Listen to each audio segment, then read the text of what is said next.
Ano mga itsura nyo? Para kayong mga basang sisiw.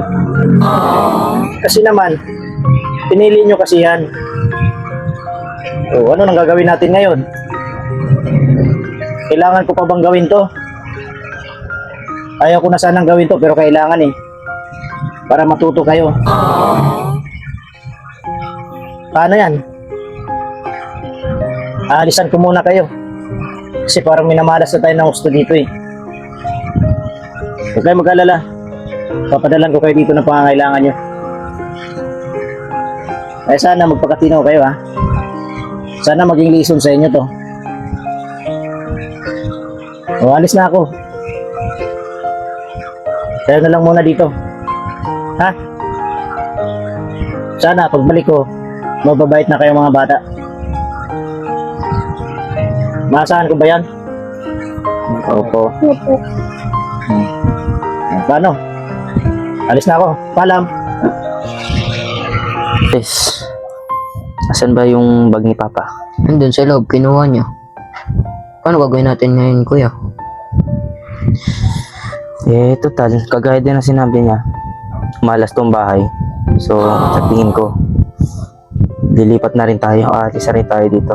Kasi, malas nga tong bahay. Puro problema na lang dinala sa pamilya natin. Kaya, aalis na rin tayo. Kunin na natin yung mga gamit natin at mga bag. Aalis rin tayo. Nakuha ako din. Ko. O, kukunin mo rin yung mga gamit mo, ha? Yun, tamtas ah. Sige. A few moments later. Oh, saan yung mga tao rito? Kaalis na nga. Oh, ba't nandyan kayo? Anong ginagawa nyo dyan? Kaya dito kami kasi sabi niyo nga rin naman, di ba? Malas tong bahay. At ito kami. Aalis na rin. Kasi puro problema na lang dinala sa buhay natin eh. So, paano ngayon yan? Eh sabi niyo rin naman po kasi malas na yung bahay. Kaya Saan kayo tutungo? alis na rin kami. Saan kayo pupunta? Ito, kasama kami sa inyo. Sa'yo! Kasama kami sa iyo. Sa'yo!